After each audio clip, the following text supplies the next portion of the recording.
sa panahon ni Moses, hinggawas siya sa kampo, sa dihang isuko siya sa Dios, pagtunga sa bukid, aron sa pagdala sa napulo kasugo nga gisulat sa papan nga bato. Ang katawhan sa Dios nga nagbulat ni Moses, nabalakaw asa na si Moses. Sinan ka 40 ka adlaw, 40 ka gabi. Usaw sa ilang gihimo, ilang giduol si Aaron. Sila buhati ni Diyos na mo'y amon sundo. Napugos og himo si Aaron sa pagtangtang sa ilang mga kulintas, mga aryos aron himuong Diyos ingon nga natimpak. Pinaagi ato, nakasalak sila. Nakasalak sila. Munang higawa si Moises sa kampo, naghimo siya balong-balong aron. Naghimo siya balong-balong aron ang Diyos dito makiksulti niya. Ang pagsunod sa tabi, pagsunod man sa atong espiritu, mubalik ganita sa atong espiritu, gamiton kini makasulod na sa tabi. Gamiton ginato ang atong espiritu sa pagpadilaab nato. Kini ang pagpatumong sa atong salabutan ini o pag-ilani ini gikan sa atong espiritu. Gamiton ginato atong espiritu aron makasulod na sa tabi o direktang makakontak sa langitong Kristo ug tao nga naa sa himaya aron mutanaw niya, aron mapalatayan ta ug matuhupan niya, aron mahimo tang hiniusang hulad niya. Ang pagkanaa sa sulod sa tabi, pagkanaman sa dapit labing balaan, sa dapit diin makikambit ni Kristo o makapahimulos niya nga tinagong mana. Sungkod nga namutot o balaod sa kinabuhi nga mo resulta sa iniusang pagpadayag sa Dios aron matuman ang walay katapusang tumong sa Dios.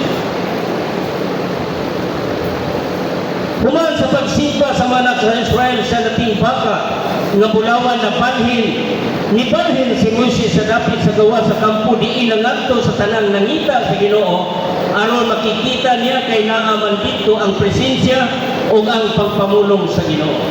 Mapasidanan minunta ka sa prinsipyo sa Diyos nga natimpa ka nga bulawan, nga Diyos nga hinimo sa tinubos nga katauhan sa Dios o naghimo sila kampo nga masimbahog Diyos.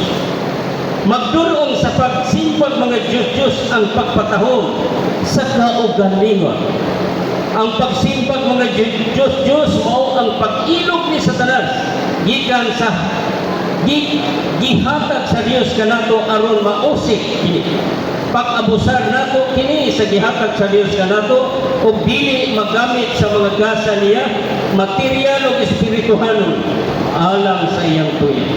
Ang pagsimbang mga Diyos, pagsimba man sa mga butang nga napahimos na nato aron magsimba sa pagpahilos sa kalingawan upang sa pagsimbang mga Diyos naay pagkaroon indon nga nagsimba sa tinuod ni Diyos.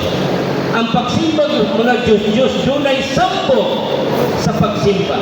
Kaya nakaampo man si Moises nga dili na mana ang katauhan, ang presensya sa Dios, gikuha niya ang iyang tulda o ipatindog kini sa layo sa kampo, nahimo na yung tulda sa Dios ang iyang tulda. Nagtimaan ang kampo sa reliyosong mga tao nga iya sa Ginoo sa ngalan apan pagkatinuod. Nagsimba dahil o mga Diyos, nagsimba sa tinguhang butang nga dili ang Ginoo mismo. Iwaso na lang basa ni Moises.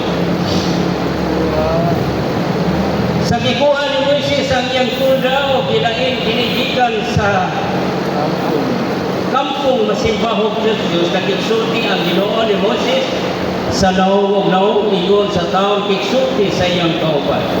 Kauban, kasosyo, kumpanyero sila ni Moses ug ang Ginoo nga naglambigit sa maurang trabaho o pariharan interes sa dakong patigayon. Kay suod man si Moses ug ang Dios, tao siya nga nasayod sa kasing-kasing sa Dios o oyon sa kasing-kasing sa Dios o nakatando sa kasing-kasing sa Dios. Musunod kita sa sabil o mugawa sa kampo o masimbahog Diyos aron duna tay labing suod ug labi sandurot nga relasyon sa Ginoo aron mahimo ta mga tao nga samang interes sa Dios o magamit niya sa pagtuman sa iyang pamatigayon. Pusa salamat nga atong yung tagdon, atong gamiton ang atong espiritu aron ang atong kasing-kasing masama sa Dios. Amen.